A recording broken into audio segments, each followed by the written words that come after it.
Why you are still skinny after 2 years of training. This is going to give you some harsh realities, which you may not want to hear, but it's also going to give you a lot of clarity and know that whatever you're doing it's a quick fix, it's an easy fix, and something that by the end of this video you'll be like, ah, cool, this is the missing piece of the puzzle. Now I'm going to apply it, do it, and I'm going to see some juicy fucking gains. So let's make sure you are not in the same position this time next year as you were today. Let's make sure we get you some big boy gains. If you're new to the channel, welcome. My name is Tom Sergi. I run the Gorilla Platoon, which is an online physique transformation program where we get results like this. You can see the results I get, and then when I speak about why people aren't making gains, just know I've seen it from like real hand experience.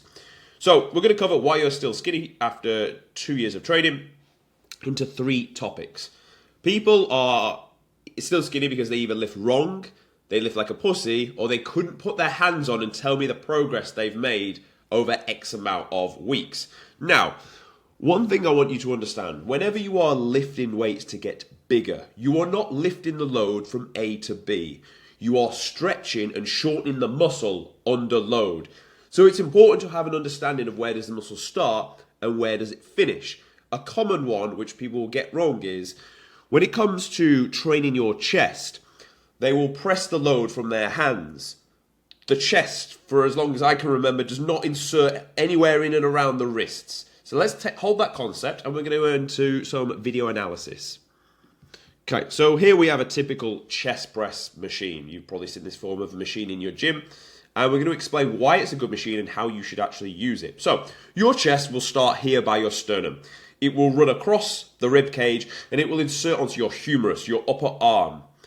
So bearing in mind, we know the start point and we know the finish point. In order to grow muscle, lift it correctly and put stimulus on the working muscle, we need to shorten the 2 points together. Which means whenever you are doing a chest exercise, your goal is to drive your upper arm towards the midline of your body, is to bring your bicep towards your pec, not your hands. When you press the load, I want you to imagine your hands have been cut, or your arms have been cut off past your elbow.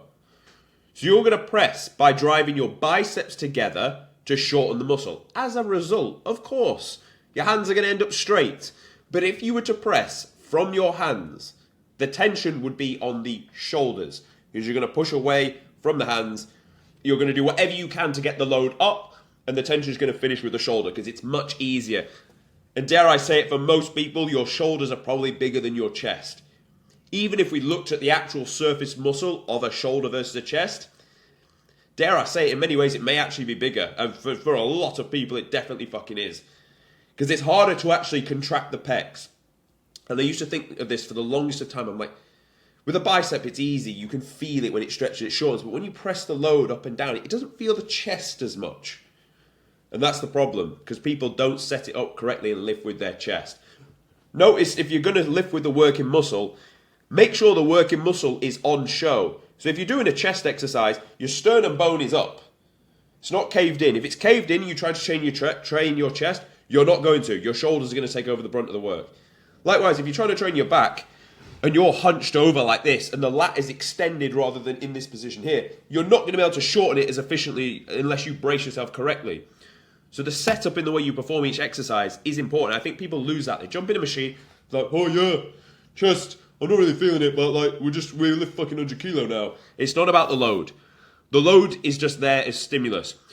The load comes when you've got your tempo correct, your range of motion, your ability to stretch and shorten the muscle. The load will come after that. But if you nail those 3 things first, you will grow the working muscle because you're going to bring the origin and the insertion together. So that's one of the main reasons. People just lift wrong. Going into lifting wrong, people will also lift too fast. So if we look at a typical set here, you want to come down slowly. 3, 2, 1. 1 second in the shortened position, 1 second in the lengthened position. Pause. Drive. So we've sorted your arm path out. That's probably the main one people are fucking up. But people just slut drop any weight down, whether it's a chest, whether it's a fucking pull back up, whether it's a squat. Motherfuckers just love slut dropping and like no control. A lot of exercise, if you're doing a dumbbell exercise, it's hardest at the bottom, which means you want to spend that second there and cash that in. If you just rush through it and then go back to the top, there's no resistance at the fucking top. There is on this because of the resistance curve, but not on a dumbbell exercise.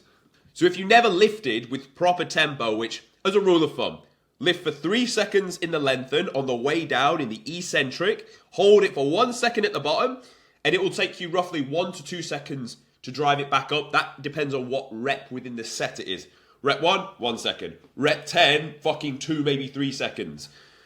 And then a 1 second pause at the top. Start applying that tempo. I guarantee your physique will fucking blow up. If you're not doing that now, that is some low-hanging fruit, which you can go and cash in. That will make a very, very big impact.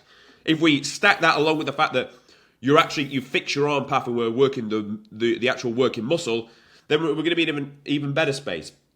The next thing motherfuckers will not do is they just won't lift with range of motion. And that's a fancy way of me saying, motherfuckers don't go deep enough. You don't go down deep enough.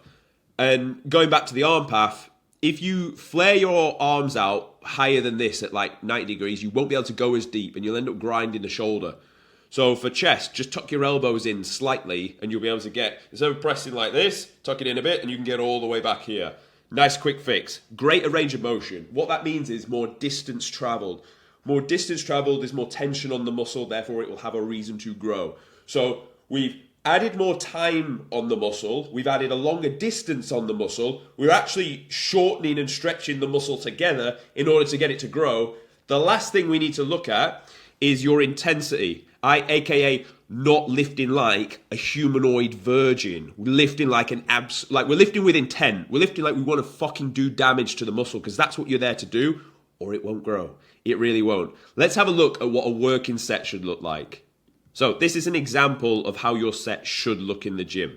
Not that I'm fucking God. I just apply what I'm speaking about. Chest is up, pause and lengthen, pause and shorten. We come down slow, get the pause, drive up, get the pause.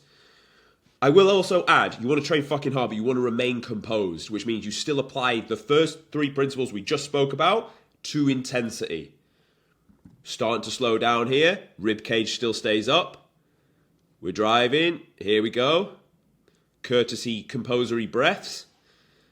And now we're in. Now we're working. This is what your last rep should look like. If we count that out from the bottom to the top again, I do my composory breaths, and then we go. 1, 2, 3, 4, 5. That's 5 seconds to get that load back up to the top. That's how you know you're training to fucking failure, when you're fucking grinding to get that last rep out. Your sets look like that, you're training hard enough. They don't, you've got more. Let's be honest, you've got more. You can train fucking hard. But don't lose your composure. Don't stop the 3 things we spoke about. Don't rush your tempo. Don't miss your range of motion. Don't skewer your arm path. Don't cave your chest. Keep everything exactly the same. The last thing as to why you won't be making gains is, let's say you've done the first 2, which honestly, if you do the first 2, you'll make gains. But let's hypothetically say you're doing them, but you're still not making gains. The last reason is you couldn't tell me what you did 3 months ago, what you're doing now, and say, this is how much gains I've made. I've added 80 pounds to my fucking incline chest press. You wouldn't be able to tell me because you didn't fucking track it. If you don't track what you've done, how will you ever know if you're making progress? And I'll tell you now, as a key factor to know if you're building muscle is you can look at your numbers in the gym. Have they progressed? Yes. Well, you can now move this much, not through fresh air, but through the fact you've built more muscle. And that's how you physically put your hands on the data to show you it's working. Likewise, if you're in a cut, you'll think, oh, I'm in a cut, oh, I'm getting flatter and skinnier and I'm losing muscle. Are your numbers still the same in the gym? Yes, we haven't lost any muscle then, have you? You're just flat. Your glycogen has emptied the muscle, so it gives you the perception that it's flatter. But in reality, it's not. So track your lifts, lift correctly, and lift fucking hard. I guarantee you, I know this because I watch a million form clips from my clients. They send me their form clips. I watch it and I'm like, fix your arm path like this. You could have gone deeper. That was rushed. Slow this down. Pause here. You could have gone harder. Train fucking hard. And after a few weeks of doing that, they send me form clips and it's fucking war. And that's why we get the results we do, because we lift correctly. So just know, you only need to fix those things. Your physique will blow up. It's not fucking doom and gloom. You're not ungenetically gifted. You just need to train properly and take the value from this video and do so. If you found this useful and you think it's going to help you, subscribe. If you want to work directly with me, there will be links in the description. You can book a call and we will go from there. Thank you for watching as always, and I'll see you tomorrow.